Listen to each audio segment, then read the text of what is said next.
C'est la tarte à la crème à la mode, préparez votre retraite, venez à des séances de préparation, on va vous expliquer.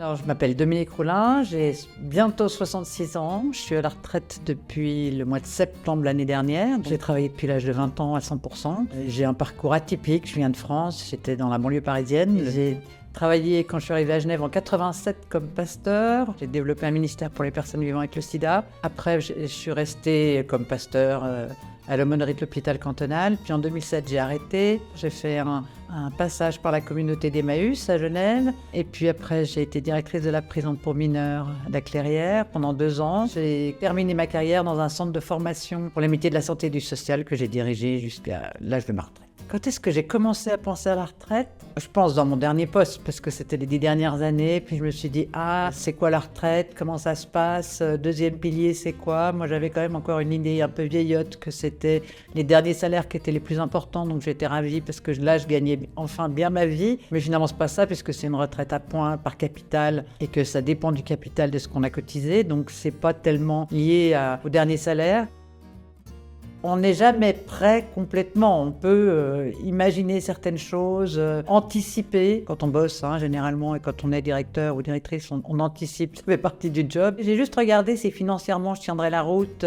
J'ai changé d'appartement pour avoir un lieu, un logement qui serait vraiment ce que j'aimerais avoir. Vraiment, ça, c'est important d'avoir un lieu dans lequel je me sente bien. Le problème, c'est que les logements à Genève, ça coûte cher et qu'avec mon salaire, c'était notre problème. Et puis qu'avec ce que je touche à la retraite, ça reste un problème. Mais ça reste ma priorité. Donc même si je dois me priver d'autres choses aujourd'hui, je fais une priorité sur mon logement. Je me suis pas sentie vieille, mais je revendique le fait d'être vieille. C'est différent. Je pense que dans sa tête, on a toujours... j'ai pas 20 ans dans ma tête, mais j'ai l'impression que j'ai 40 ou 50 ans et que je peux faire tout ce que je faisais à cet âge-là. Et ça, c'est plus très vrai. Je me sens très très jeune au niveau de la façon dont je me perçois, mais mon corps me rappelle quand même que j'ai 66 ans et qu'il y a des choses que je peux plus faire, qu'il faut que je fasse attention quand je monte sur un escabeau, quand j'utilise une perceuse ou quand je fais ce genre de choses, parce que j'ai plus la même agilité. Je revendique le fait d'être vieille parce que normalement, quand on est à la retraite, on a des droits. Je trouve que quand on a bossé toute sa vie à 100%, c'est aussi un temps qu'on est vieux, ça veut dire qu'on apporte autre chose à la société. Le problème, c'est que la société ne nous voit pas tout à fait comme ça, parce qu'on parle des vieux comme toutes les personnes qui ont plus de 80 ans et puis qui sont en EMS, ont des maladies, etc., ce qui existe, mais c'est quand même pas la majorité, et je trouve qu'il faut aussi savoir revendiquer le fait d'être vieux, vieille dans mon cas, et fier de l'être. Les retraités comme moi, on fait partie des baby-boomers, on a été hyper actifs. Et quand on arrive à 65 ans, on a toujours la même énergie, généralement. Et puis, on est en meilleure santé que la génération de vos grands-parents. Quand on s'arrête de travailler, on ne s'écroule pas d'un seul coup, surtout si on n'a pas fait des métiers extrêmement durs. On a maintenant des retraités qui sont très actifs, qui ont encore envie de faire plein de choses. Donc, on a aussi changé, je pense. C'est la tarte à la crème à la mode, préparez votre retraite, venez à des séances de préparation, on va vous expliquer. Alors, il y a des éléments administratifs qu'on va connaître, parce qu'il y a plein de choses auxquelles on a droit et on ne les connaît pas. Peut-être pour ça, c'est intéressant. On va vous préparer à quoi? À vous dire, attention, il faut faire ci, faites attention, continuez à garder un rythme, continuez à avoir des liens. On n'est pas débile, on le sait. Est-ce qu'on peut se préparer au fait que d'un seul coup, on n'a plus la même identité sociale, d'un seul coup, on a du temps, alors qu'on n'en avait pas? Alors au début, on se sent en vacances, donc c'est super, et puis on se dit... Enfin, je peux me reposer et tout. Puis après, on dit, mais je fais quoi de ce temps? Il faut changer son rapport au temps. Et moi, je suis une femme, j'ai toujours vécu seule avec ma fille, que j'ai élevée seule. Et je me dis, mais il fallait organiser, anticiper, prévoir. Donc, je faisais des courses. En même temps, je prévoyais quand est-ce que je ferais à manger pour avoir du temps pour m'occuper d'elle. Et dans le travail, on fait pareil, on anticipe. Et là, à la retraite, on n'est plus obligé. Et maintenant, je dois combattre ça. Je dois me dire, non, t'es pas obligé de te dire, je fais ça parce que c'est plus rapide, je pourrais faire ça en même temps. C'est plus nécessaire parce que j'ai du temps. Et ça, je trouve ça compliqué.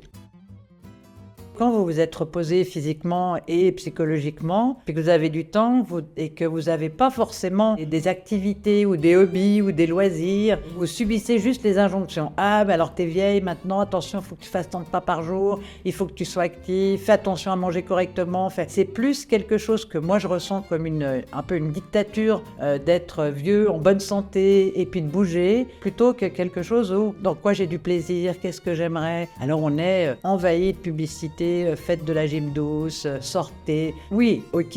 Est-ce que c'est ça qui va faire que je me sente bien? Je pense que vraiment le changement entre la période active et la période de retraite, c'est qu'avant il faut faire et puis après il faut être. Et être, c'est plus difficile que faire.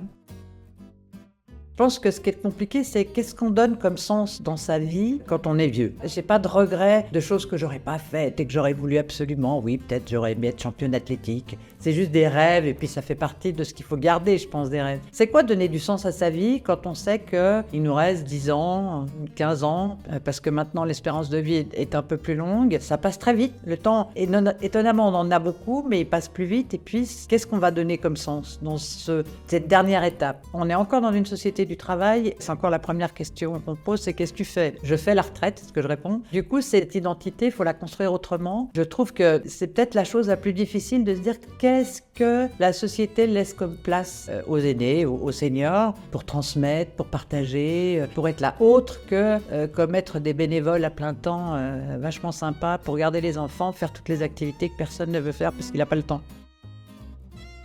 J'ai pas de problème à être seule. Le danger, c'est que cette solitude que j'aime bien et qui me permet de faire plein de choses, je me suffis tout à fait à moi-même et puis je m'ennuie pas quand je suis avec moi. Mais le danger, c'est l'isolement. Sans arrêt, il faut faire l'effort pour faire du lien. Et si on le fait pas, on s'isole. Et l'isolement, c'est vraiment la première porte de la dépression. Enfin, ça, je le ressens. Mais ça va, j'ai pas besoin, je suis bien, je bouquine, je fais des activités pour moi, mais je vois personne. Je peux avoir passé 3 jours sans avoir vu ni parler à personne. Et je me dis, attention, danger. C'est difficile de faire l'effort, de faire du lien quand on a été dans une vie professionnelle où on était sans arrêt en lien. Donc ça, je pense que c'est une des choses, dans mon cas, c'est une des choses les plus difficiles. Peut-être que c'est plus utile si on a un rêve qu'on se dit qu'on va réaliser à la retraite. Moi, j'en avais pas, parce que mes rêves, encore une fois, j'avais envie de les réaliser au fur et à mesure. C'est plus difficile de rêver pour moi aujourd'hui. Moi, j'ai pas de rêve particulier, si ce n'est de prendre le temps d'essayer d'être et de trouver un peu de sens dans tout ce chenille, quoi. J'ai envie d'apprendre la langue des signes. Je sais pas pourquoi, ça me plaît. Enfin, si, parce que je suis un peu sourde. J'ai un peu de mal à m'y mettre, mais c'est plus, je me dis, ouais, je le fais comme ça, parce que j'aime bien apprendre. Donc, je me dis, peut-être le seul rêve que j'ai, c'est de me dire, continue à apprendre parce que t'aimes apprendre. Moi, ce qui m'a aidé, c'est que je suis quelqu'un d'hyper discipliné, organisé, c'est-à-dire lever, m'obliger à faire mon lit, m'obliger à me doucher, m'obliger à me laver, à faire à manger. Je mets des marqueurs dans la journée pour m'obliger, pas à me dire à quoi bon, parce que finalement, à quoi bon? Si je vois personne pendant 3 jours, je peux rester en pyjama. Je suis pas obligée de faire le ménage, je suis pas obligée de faire la vaisselle. Donc le à quoi bon, qui est vraiment la phrase dangereuse pour moi, vraiment je résiste à ça. Mais c'est plutôt une règle de vie, une hygiène de vie, parce que sinon c'est trop facile. On peut basculer très facilement dans le à quoi bon, et puis finalement... Ma génération, on n'est pas des gens où on a appris vraiment à s'aimer, à positiver, à prendre soin de soi, etc. Et moi, j'ai fait des métiers où c'était plutôt le service aux autres. Dans tout ce que j'ai fait, il y avait quelque chose de je mets mes compétences au service d'eux. Et là où on me dit mais occupe-toi de toi, fais-toi plaisir, va te faire un massage, je déteste ça. On est quand même une génération où c'était pas la priorité de prendre soin de soi. Ça n'existe pas. Enfin moi, je viens de milieu ouvrier parisien, enfin de la banlieue parisienne, ça n'existe pas prendre soin de soi. C'est difficile de l'apprendre maintenant. Bon, je vais prendre soin de moi. Et je vais me faire plaisir. C'est des paradigmes différents. Peut-être la génération d'après moi vivra la retraite différemment, parce qu'elle aura appris à prendre soin d'elle. Essayer d'avoir des réseaux non professionnels avant d'être à la retraite, c'est fondamental. D'être en lien avec des gens qui ne sont pas en lien avec vous parce que vous faites tel métier ou parce que vous avez tel job. Ça me paraît nécessaire parce que sinon on est très très très vite isolé.